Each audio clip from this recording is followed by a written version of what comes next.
श्री स्वामी समर्थ। तुम्हा सर्वांचं माझ्या चॅनलमध्ये मनापासून स्वागत आहे। तर बघा, उद्या आहे मकर संक्रांती। मकर संक्रांतीला दानाला खूप जास्त महत्त्व आहे आणि सर्वात महत्त्वाचं सर्वात श्रेष्ठ दान जे मानलं जातं ते म्हणजेच अन्नदान।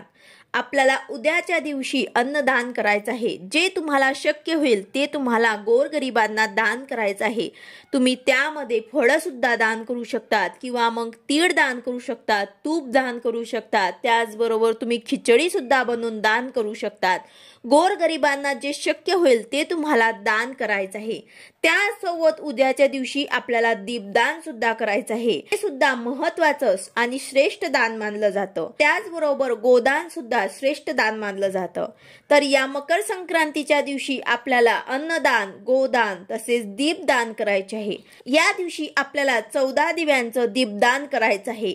आता हे आपल्याला कशा प्रकारे करायचं आहे, कुठे कुठे आपल्याला हे दिवे दान करायचं आहे, त्याचबरोबर यामध्ये आपल्याला तेल कोणतं वापरायचं आहे याबद्दलची संपूर्ण माहिती मी तुम्हाला आजच्या व्हिडिओमध्ये सांगणार आहे। व्हिडिओ पूर्ण बघा जेणेकरून तुम्हाला संपूर्ण माहिती मिळेल। जर तुम्ही चॅनलवर नवीन असाल तर चॅनलला सबस्क्राइब करायला मात्र विसरू नका आणि व्हिडिओला लाईक करायला मात्र विसरू नका। तर बघा, उद्या मकर संक्रांतीला 14 दिव्यांचं दीपदान केलं तर त्याचं अनन्यसाधारण असं महत्त्व आहे। त्याचं फळ आपल्याला कितीक पटीने मिळेल। तर या दिवशी 14 दिव्यांचे दीपदान केल्याने अकाल मृत्यूचे भय जे आहे त्यापासून आपल्याला मुक्ती मिळते। त्याचबरोबर पितरांसाठी, पितरांच्या शांतीसाठी, पितरांच्या आशीर्वादासाठी आपल्याला मकर संक्रांतीच्या दिवशी दीपदान करायचं आहे। दीपदान केल्याने तुम्हाला तुमच्या पितरांचा आशीर्वाद मिळेल आणि हे अतिशय प्रभावशाली ठरेल तुमच्यासाठी। तर यासाठी तुमच्या घरामध्ये जर पितृदोष असेल, पितृदोषाचा काही त्रास असेल, जसं घरात काही शुभ कार्य न होणे, नोकरीमध्ये काही अडचण असणे, संतान प्राप्ती न होणे, मुला मुलींचे विवाह न होणे, व्यवसाय चांगलं न चालणं, तर अशा बऱ्याच गोष्टी पितृदोषामुळे होतात। तर यासाठी दीपदान हे अतिशय प्रभावशाली आहे। तसेच माता लक्ष्मीसाठी आपल्याला हे दीपदान करायचे आहे। भगवान विष्णूंची कृपादृष्टी व्हावी म्हणून आपल्याला हे दीपदान करायचं आहे। माता लक्ष्मी घरात येते पण ते टिकत नाही। माता लक्ष्मी खूप चंचल आहे। माता लक्ष्मी अशा घरात स्थिर राहते जिथे भगवान श्री हरी विष्णूंची सेवा केली जाते। जिथे भगवान श्री हरी विष्णूंचा वास आहे तिथे माता लक्ष्मी स्थिर राहते। तर बघा, हे 14 दीपदान आपल्याला कुठे करायचे आहे, कसे करायचे आहे, तेल कोणते वापरायचे आहे, तर त्याचबरोबर आपल्याला 14 दीपदान करायचे आहे। तर हे तुम्ही कुठलेही घेऊ शकतात। स्टीलचे घ्या, पितळेचे घ्या, तांब्याचे घ्या, जे तुम्हाला परवडतील ते तुम्हाला घ्यायचे आहे। यापैकी तुम्हाला जे शक्य होईल ते 14 दिवे तुम्हाला घ्यायचे आहे।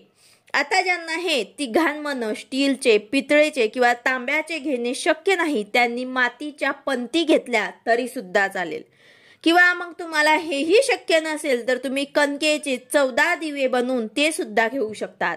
कणकेचे बनवणार असाल तर यामध्ये तुम्हाला मीठ घालायचे नाही आहे। आता तुम्हाला हे 14 दिवे तुम्हाला एका ताटात ठेवून आपल्या देवघरासमोर बसायचं आहे।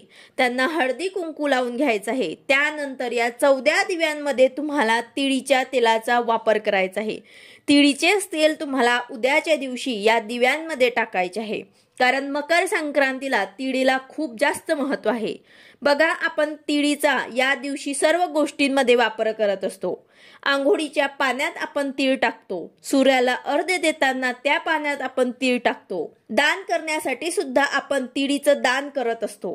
त्याचबरोबर खाण्यामध्ये आपण तिळीचा वापर करत असतो, नैवेद्यामध्ये आपण तिळीचा वापर करत असतो, वाण कोणाला द्यायचं असेल तर त्यामध्ये आपण तिळीचा वापर करतो। सर्वीकडे आपण तिळीचा वापर करत असतो, कारण संक्रांतीला तिळीला खूप जास्त महत्त्व आहे।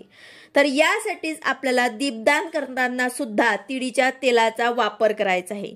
आता या दिव्यांमध्ये आपल्याला 2 वातींची जोड वात घालून लांब वात आपल्याला घालायची आहे।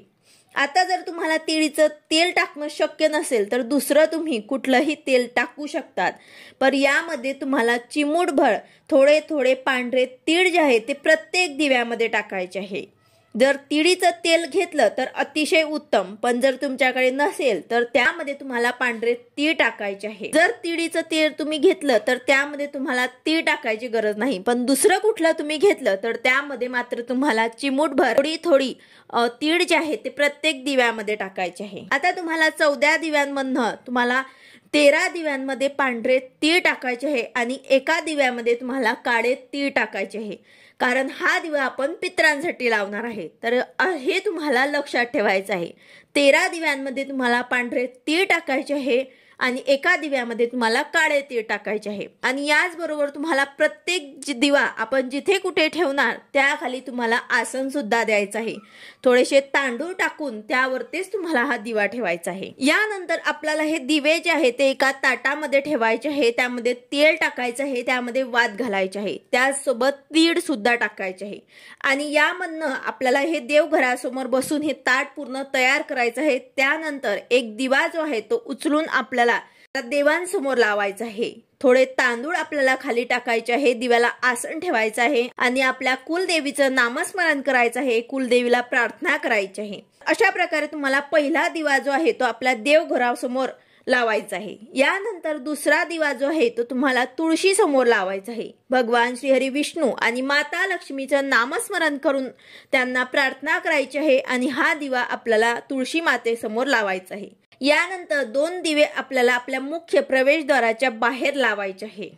त्यानंतर 5वा दिवा जो आहे तो तुम्हाला तुमच्या घराजवळ महादेवाचं मंदिर असेल तर तिथे तुम्हाला हा दिवा लावायचा आहे।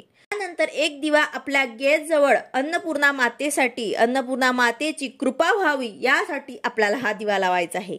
यानंतर पुढचा 7वा दिवा जो आहे तो तुम्हाला दक्षिण दिशेला लावायचा आहे। दक्षिण दिशेला दक्षिणेकडे दिव्याची ज्योत येईल अशा प्रकारे तुम्हाला पितरांसाठी हा दिवा लावायचा आहे। ज्यामध्ये आपण काळे तीळ टाकलेले आहेत तो दिवा तुम्हाला पितरांसाठी लावायचा आहे। पितरांचं स्मरण करून त्यांना प्रार्थना करायची आहे आणि हा दिवा तुम्हाला दक्षिणेकडे तोंड करून लावायचा आहे। त्यानंतर 8वा दिवा तुम्हाला वडाच्या झाडाखाली लावायचा आहे। त्यानंतर 9वा दिवा तुम्हाला पिंपळाच्या झाडाखाली लावायचा आहे।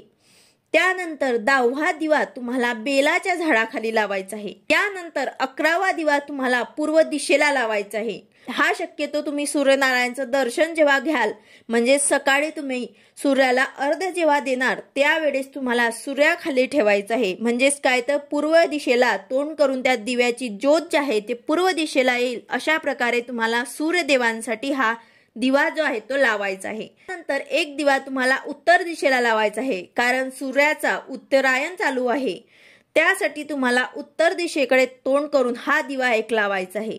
यानंतर पुढचं दीपदान तुम्हाला पश्चिम दिशेला आपल्याला करायचं आहे, कारण सूर्य मावळण्याची दिशा म्हणून आपण पश्चिम दिशेकडे बघतो। तर त्यावेळेस सूर्य मावळण्याचा वेळ होतो त्यावेळेस आपल्याला पश्चिम दिशेला तोंड करून तुम्ही हा दिवा लावू शकतात। आपण दिवा लावणार आहे त्या वाटची दिशा जी आहे ती आपल्याला पश्चिमेकडे करायची आहे। अशा प्रकारे तुम्हाला हा दिवा संध्याकाळी सूर्यास्ताच्या वेळेस हा दीपदान आपल्याला करायचा आहे। यानंतर एक दिवा जो आहे तो तुम्हाला उंबराच्या झाडाखाली लावायचा आहे, किंवा मग उंबराचं झाड नसेल तर तुम्ही दत्त महाराजांच्या मंदिर असेल तर तिथे सुद्धा तुम्ही हा दिवा लावू शकतात। त्याचबरोबर हे दिवे तुम्हाला कधी लावायचे आहे तर हे दिवे तुम्ही सकाळी सुद्धा लावू शकतात आणि संध्याकाळी सुद्धा लावू शकतात। मला जेव्हा वेळ मिळेल तेव्हा तुम्ही हे दिवे लावू शकतात। म्हणणं तुम्हाला फक्त एक दिवा जो आहे तो सकाळी आवर्जून सूर्यदेवांसाठी लावायचा आहे, कारण सकाळच्या वेळेला आपल्याला सूर्यदेवांना जेव्हा अर्घ्य देणार तेव्हा आपल्याला एक दिवा जो आहे तो पूर्व दिशेला तोंड करून आपल्याला लावायचा आहे। यानंतर जर तुम्ही सकाळीच पूर्ण दिव्यांचे दीपदान करायचे असेल तर ते सुद्धा तुम्ही करू शकतात, किंवा मग संध्याकाळी सुद्धा तुम्ही करू शकतात। तर अशा प्रकारे तुम्हाला 14 दिव्यांचं दीपदान जे आहे ते उद्याच्या दिवशी आवर्जून करायचं आहे। तर त्याचबरोबर काही जणांना हाही प्रश्न पडणार की जर तुमच्या घराजवळ हे झाडं नसली तर तुम्हाला हे दीपदान कुठे करायचं आहे, तर हे दीपदान तुम्ही तुमच्या घरातच देवांसमोर सुद्धा करू शकतात। त्यांच्या नावाने तुम्हाला हे दीपदान आपल्या घरातच देवांसमोर करायचं आहे। अशा प्रकारे आपल्याला उद्या 14 दिव्यांचं दीपदान करायचं आहे। बरोबर, आता जर घरामध्ये मासिक पाळी किंवा विटाळ असेल तर तुम्हाला हे दीपदान करता येणार नाही। त्याचबरोबर उद्याच्या दिवशी आपल्याला सुगड पूजा सुद्धा करायची आहे। तर जर महिलांना मासिक पाळी असेल तर तुम्हाला हे सुगड पूजा जे आहे ते सुद्धा करता येणार नाही। तर त्यासाठी तुम्हाला काय करायचं आहे की रथसप्तमीपर्यंत तुम्ही कधीही सुगड पूजा जे आहे ते तुम्ही एक दिवशी तुम्ही कुठल्याही एका दिवशी तुम्ही हे सुगड पूजा जे आहे ते करू शकतात। पण मात्र तुम्हाला दीपदान जे आहे ते उद्याच करायचं आहे। तर ज्यांना काही अडचण असेल तर तुम्ही दुसऱ्यांकडनं म्हणजे घरात जर दुसरी स्त्री असेल किंवा मग तुमचे मिस्टर जर हे दीपदान करू शकत असतील तर त्यांच्याकडनं तुम्हाला हे उद्याच्या दिवशी दीपदान करून घ्यायचं आहे। तर अशा प्रकारे तुम्हाला उद्या मकर संक्रांतीच्या दिवशी अतिशय श्रेष्ठ आणि महत्त्वाचं दीपदान जे आहे ते आवर्जून करायचं आहे। त्याचसोबत अन्नदान सुद्धा तुम्हाला करायचं आहे। व्हिडिओ आवडला असेल तर लाईक करा, शेअर करा, सबस्क्राईब करा। भेटूया अशाच नवीन व्हिडिओ सोबत। श्री स्वामी समर्थ।